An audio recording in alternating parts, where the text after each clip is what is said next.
In 2022, there was nearly 300 million taxpayer dollars doled out by the National Institutes of Health all around the world. And when money goes to foreign countries, there's little to no oversight.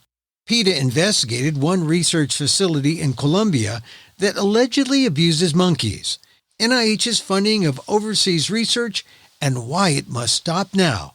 Next on the PETA Podcast.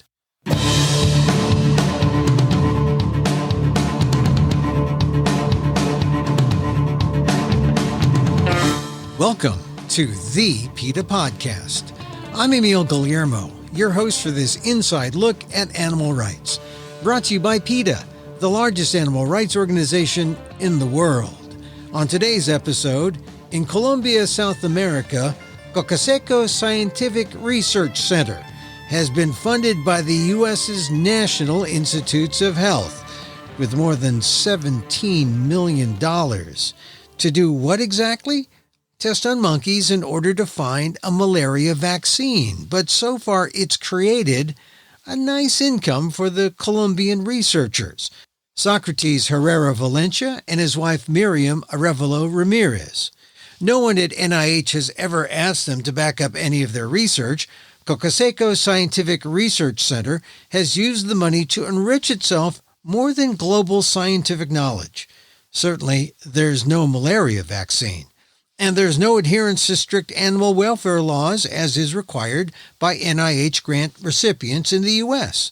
But PETA has now documented cases of animal neglect and abuse by the experimenters, enough so that Colombian officials are trying to seize more than 120 monkeys from Caucaseco Scientific Research. And this is just one of the foreign research organizations getting part of nearly $300 million in NIH money. Dr. Magnolia Martinez, lead projects manager with PETA's Laboratory Investigations Department and a native of Colombia, took more than a year and a half to research and investigate the Caucaseco Scientific Research case. She talked to me about the investigation and what needs to be done now on the PETA Podcast. Dr. Magnolia Martinez, lead projects manager with PETA's Laboratory Investigations Department. Thank you very much for being with us on the PETA Podcast. Well, it's been about a year that you've been doing this investigation, huh? Yes, well, thank you for having me. That's right.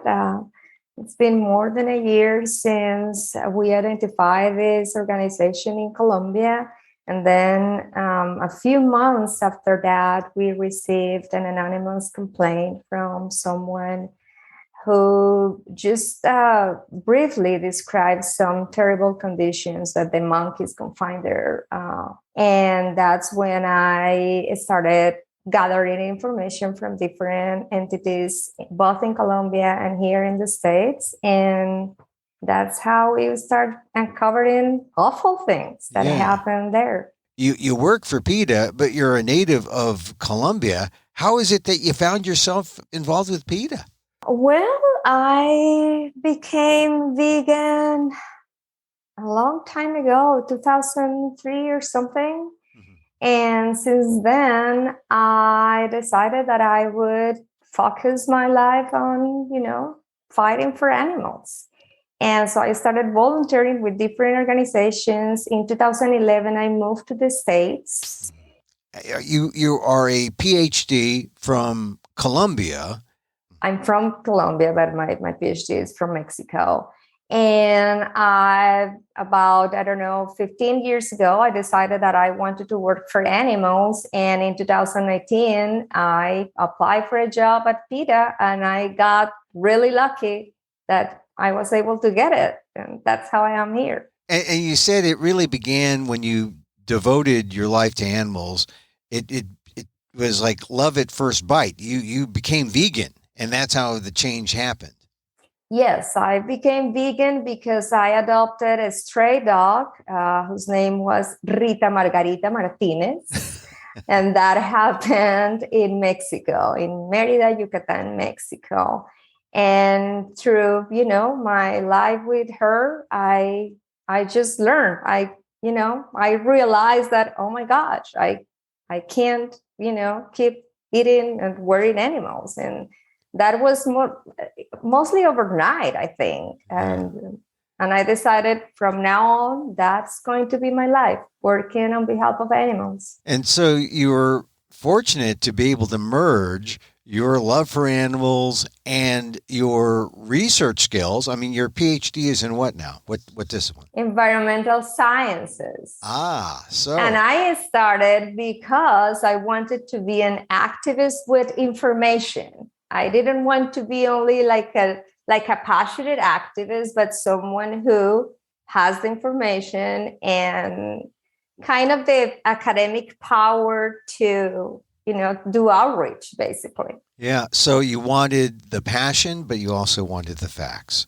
Yes. And so this was a unique story. Explain to us what the Caucaseco Scientific Research Center and all its affiliated organizations. Explain to me what that is, where it is, and what they're about, because they're the focus of your investigation. Exactly. So we're talking about this married couple, Sócrates Herrera and Miriam Arevalo, and they, after working for some years at a prestigious local university in Colombia on malaria research, they decided to set up their own research center.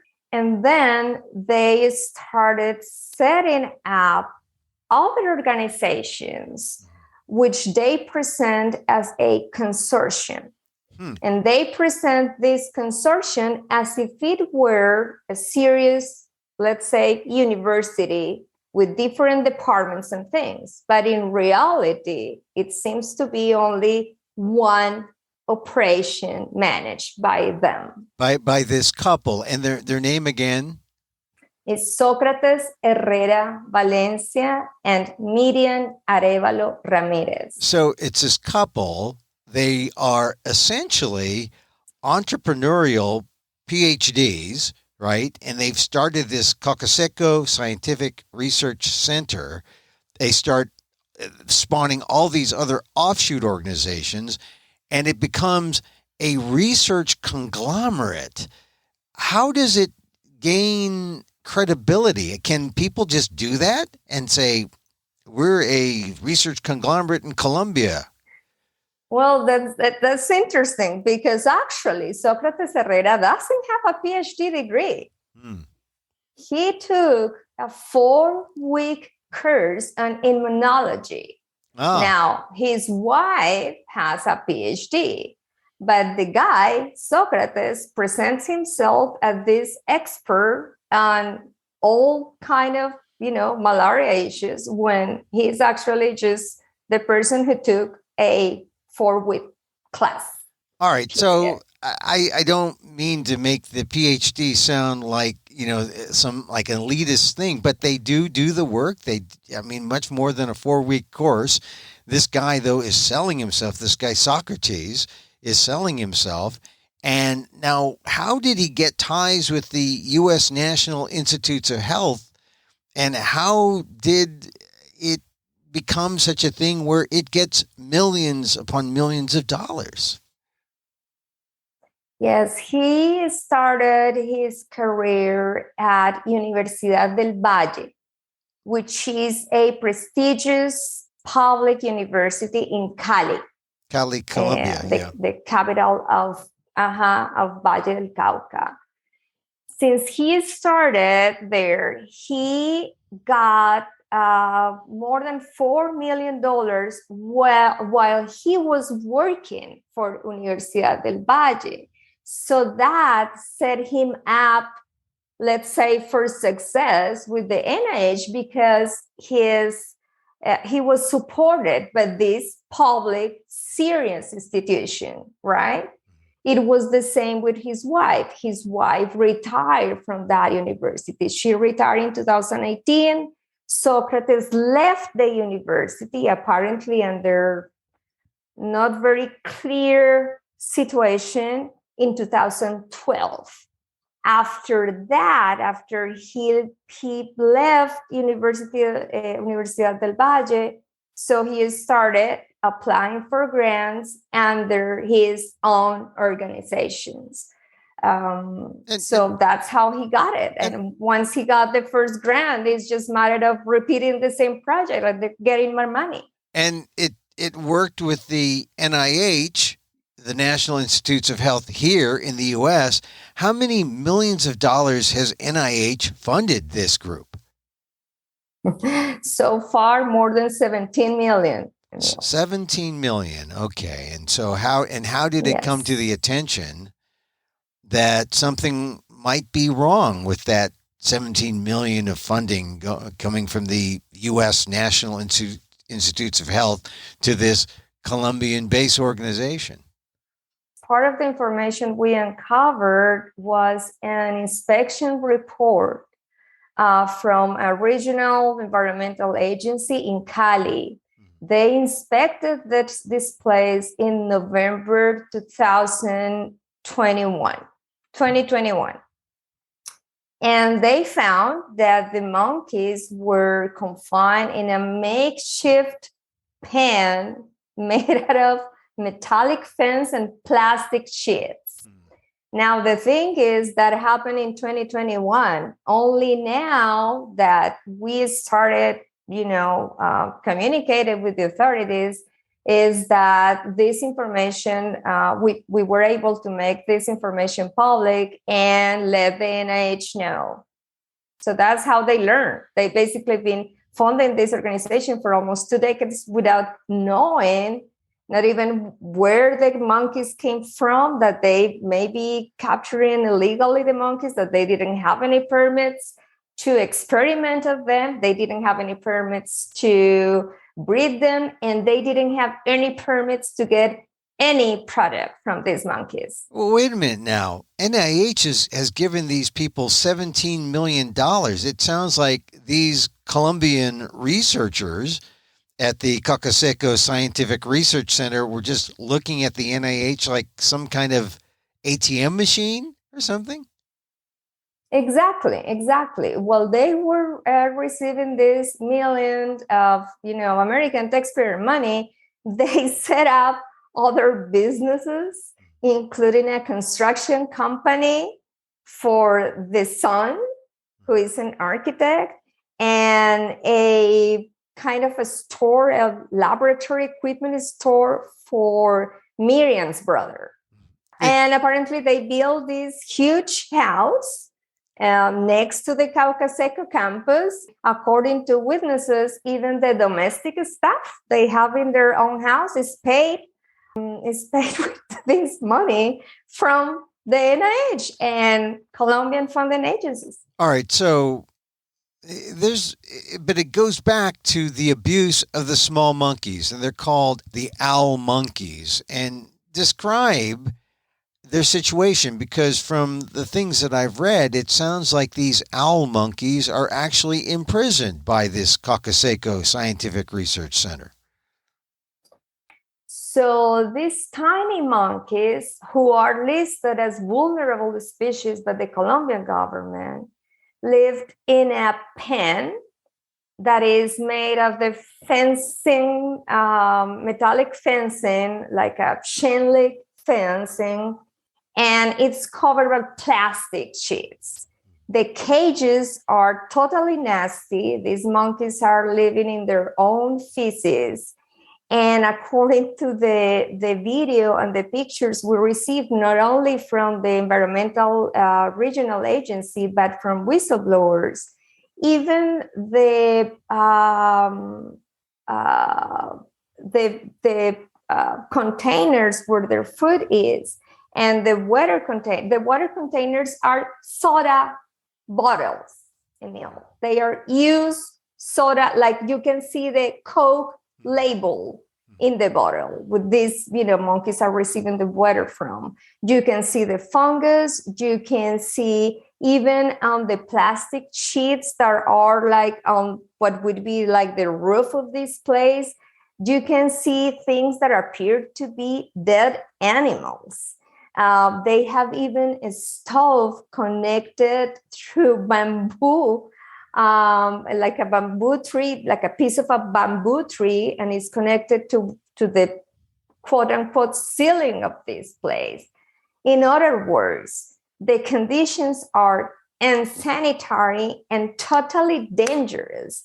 And what kind of results can these people obtain from any experiment performed with animals confined in these horrendous conditions? And yet, that's the assumption that they are storing or they're housing these animals for research. What does the NIH say? And did they know anything about the conditions that the animals were in for this research that they're funding, to the tune of millions of dollars? Well, the NIH heard about this findings in December 21st, and the Office for Animal Welfare within the NIH already replied to us saying that this information is under review. Now, they have Caucaseco has 2 grants with the National Institute of Allergy and Infectious Diseases. One of them, its budget was renewed on November 1st. The second one should have been renewed on January 1st.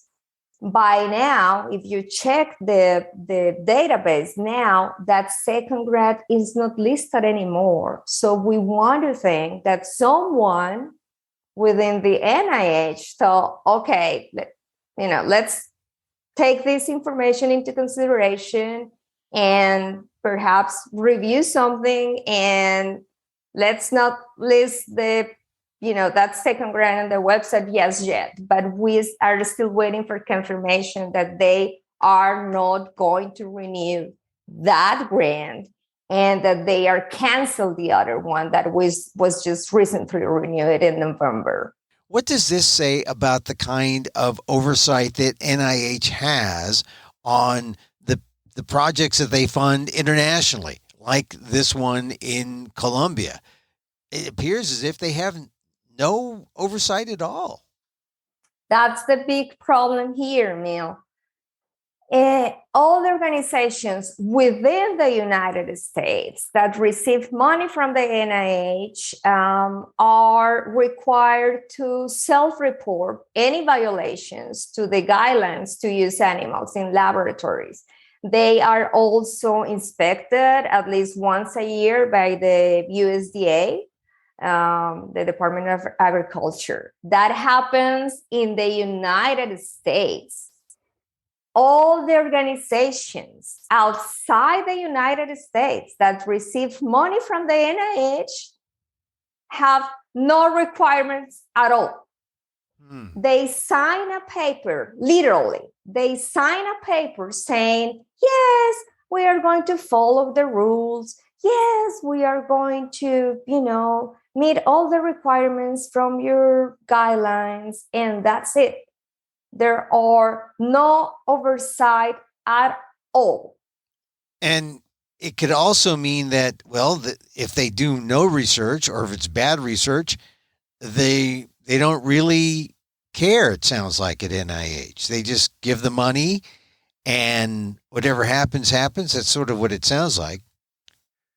Exactly. Anything that they report to the NIH, right now, there are no actions at all from the NIH to confirm that information is true. That what they said that the experiments they performed, the way they did it, and the results they got are true. The NIH really doesn't bother. It's like, okay, I received the report and we received the application again. Let's renew the grant. Let's give more money. But they really don't care about what's going on. And so this would appear to be a waste of money in terms of U.S. taxpayer dollars through NIH to this Colombian research organization. But now, how many other universities around the world are like this group, this Colombian group? And how many universities around the world did this Colombian research group collaborate with, or were they just solely, focused on Colombia? No, that's the thing. We are talking about very important, prestigious organizations here in the States that have collaborated and published with these people. And not only here, but around the world. We're talking about 40 organizations, around 40 organizations that have collaborated with them. And we're talking about almost 800 institutions outside the United States that receive money from the NIH. We're talking about more than 287 million in the past fiscal year. And those organizations have no oversight at all from the NIH. Wow. And you said that this group, this Caucaseco research group in Colombia, they're publishing papers from other people. It sounds like, does any of this research amount to anything in terms of any value to humans, or is it just research for research sake and a waste of money? It's totally a waste of money. They are supposed to they were set up to create a malaria vaccine that doesn't exist. And the way for them to keep receiving money is to prove, quote unquote, prove that they are doing something. And the way to prove in this, experimenters world is to publish. So if the information they publish is true or isn't, no one really is paying attention to that. The goal is to publish. And who pays attention to the monkeys that they research on? Exactly. No one is doing their job. Just the environmental agency that knew the terrible conditions more than a year ago, just now is trying to take custody of these monkeys, as we speak. Well, what do the people at Caucaseco Scientific Research Center at Colombia say to the stories that have come out because of your investigation, and what have they said to you? Have they said anything like, "Oh no, you're just wrong about your assumptions or your assessments about our experiments"? What do they say? They have said nothing to me directly. Herrera released a statement to the reporter who tried to interview him, a reporter from the New York Post, and there he said that yes, that he's open to any to more oversight, that is all for transparency in research, and that the NIH that he is almost like he has the freedom to pay to his staff like much less money that he said he would in the grant applications, because not all the staff is really qualified to do their job, so he can pay them less. So he is just continuing on saying that, well, I'm funded by NIH and he's getting credibility from other organizations that publish with him, and only PETA and through its investigation. But there now are other people who are questioning how good this or how valuable this Caucaseco Scientific Research Center is. Tell me about the different investigations now that have been launched in Colombia. Yes, there are 3 different investigations going on. We have the Office of the Attorney General investigating them for crimes against the emotional and physical health of the monkeys. Also, they are investigating also the actions or inaction of some agency in Colombia. The second investigation has been launched by the Regional Environmental Agency. They had already taken action, and they are right now, as we speak, looking into taking custody of these monkeys. And the third investigation has been launched by the Colombian Ministry of Science, Technology, and Innovation that has been funding them for decades too.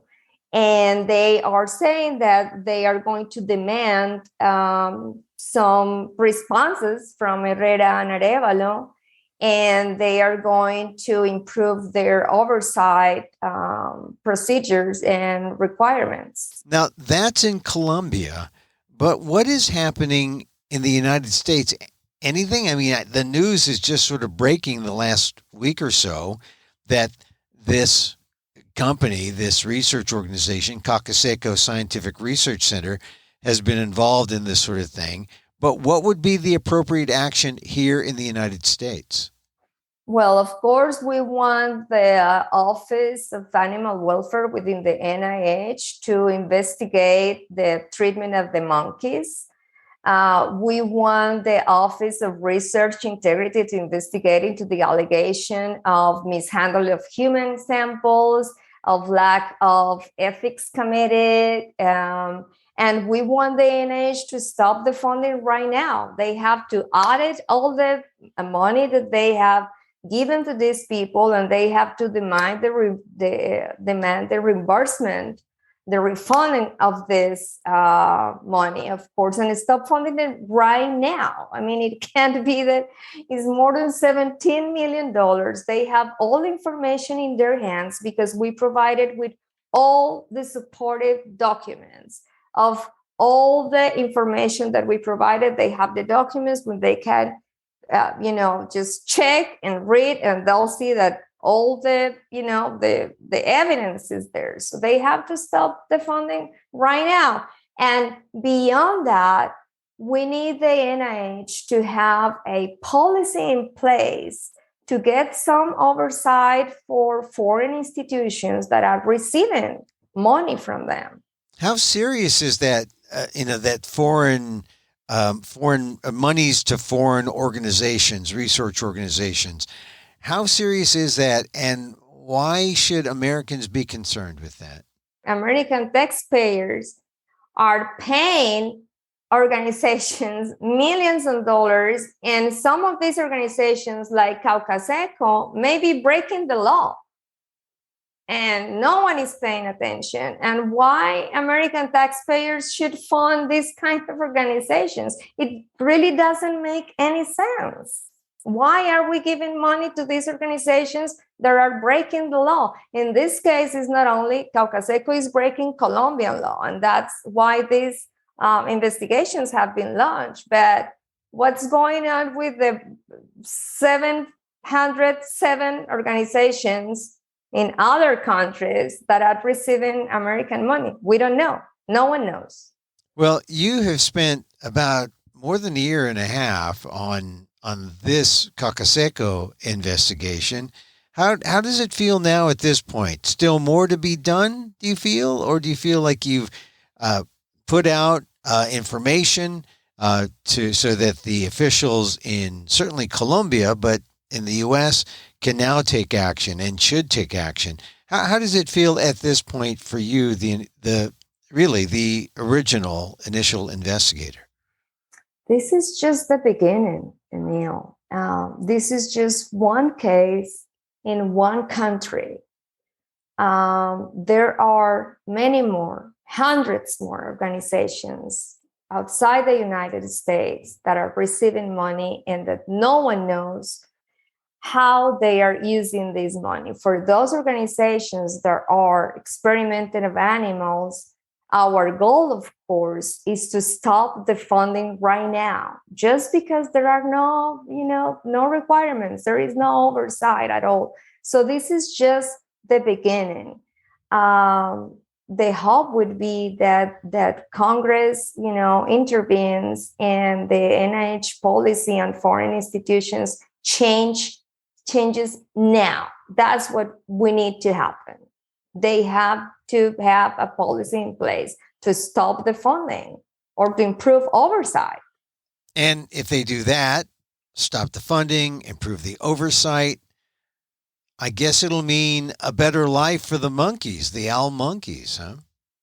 Well, yeah, in this case, as I said before, as we speak, the authorities in Colombia are looking into rescuing these 127 owl monkeys.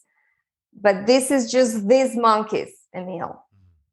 Just imagine the hundreds of animals in other institutions around the world that are receiving American money. We don't know. We don't know. And of course, based on what we're exposed on Caucaseco, we can imagine the worst, really.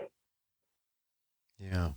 Dr. Magnolia Martinez, lead projects manager with PETA's Laboratory Investigations Department, talking about her research with Caucaseco Scientific Research Center, exposing them for what they have done.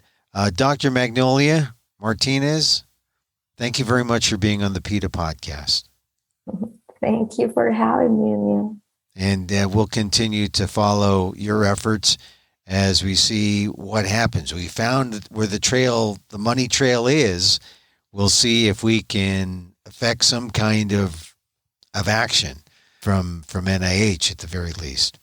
That's the goal, yes.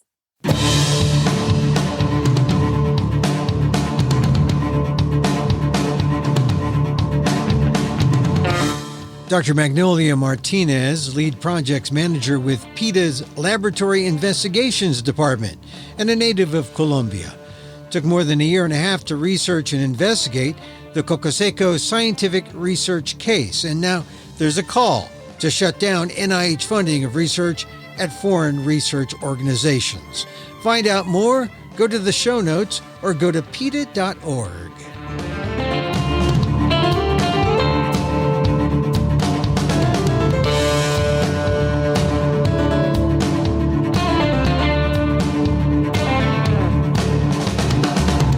And that's our show for today. Thank you for listening. Don't forget to send a link of this show to your friends. Tell them you like the PETA podcast. You can contact us at PETA.org. You can find me on Twitter at Emil Amok, EMILAMOK, or see my vlog at amok.com, or see my work at ALDEF, the Asian American Legal Defense and Education Fund. That's ALDEF, AALDEF.org/blog. Once again, thank you for listening. Check out all our episodes on your favorite podcast app or on Apple Podcasts, where you can subscribe to, as well as rate and review the show. It helps get the word out about the issues you care about. Our music is provided by Carbon Works. Check them out on YouTube. And join us again next time for more insight into animal rights and the fight for a cruelty-free world on the PETA Podcast. I'm Emil Guillermo.